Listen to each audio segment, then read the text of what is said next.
toutes ces mesures dont on vient de parler, notamment la prolongation de la ristourne, c'était des idées de la droite. Donc, une nouvelle fois, vous avez suivi une envie de la droite. Alors, Franck Riester, est-ce que vous êtes ministre des Relations avec le Parlement ou ministre des Relations avec la droite? Mais avec le Parlement, Amandine Attalaya. C'est pas si évident. Enfin, quand on regarde les débats toutes ces dernières semaines, écoutez, vous ne négociez qu'avec la droite. C'est votre allié principal aujourd'hui. On discute avec les parlementaires de tous les groupes de partis de gouvernement. Parce que nous pensons vous discutez, mais vous ne reprenez jamais les idées de la gauche. Si, bien sûr, je peux vous citer. Savez mieux que moi, 1134 amendements proposés par la gauche sur le projet de loi pouvoir d'achat, combien vous en avez repris? Un certain nombre, je n'ai pas le chiffre exact. 15. Mais je peux, oui, mais c'est 15 qui comptent et des 15 qui font partie du fruit des négociations que nous avons avec les différents groupes.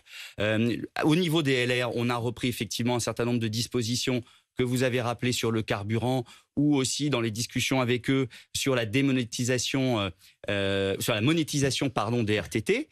Mais nous avons aussi discuté avec la gauche sur, par exemple, l'utilisation plus sécurisée des huiles recyclées de cuisson pour le carburant. Leur propre mot, en effet, ils disent pour les retraites des agriculteurs. Ils ne discutent avec nous que sur des amendements bidons. Je vous cite ce que disent les écologistes, les socialistes, les communistes. Non, mais écoutez, qui sont déçus. Et qui attendent que vous leur tendiez la main aussi. Mais on tend la main à tout le monde à partir du moment où ça reste dans l'ambition et la ligne qui est la nôtre au gouvernement. Vous comprenez bien que nous devons avoir... Et donc la ligne, elle est à droite? Non, la ligne, elle est sur la ligne du gouvernement qui est une ligne de dépassement, qui est la ligne, qui est le projet du président de la République pour lequel les Français ont voté. Ils l'ont élu. Vous venez de la droite, vous avez peut-être été choisi à ce poste. Non. Pour qu'il y ait une certaine cohérence. Je vous assure que je discute avec les présidents de chaque groupe, des partis de gouvernement. Je suis en lien avec les présidents de tous les groupes. Nous regardons, et le gouvernement regarde, les propositions, que ça vienne de la gauche ou de la droite, et à la fin, il y a des votes des parlementaires. Dans votre camp, de la majorité, Sacha Houlié, qui est un député Renaissance et qui est également le président de la commission des lois, il vous appelle à éviter le danger mortel de négociations hémiplégiques avec la droite. Oui, mais il a raison. Mais c'est pas le cas. Donc il a raison. Il faut y veiller, et j'y veille tout particulièrement.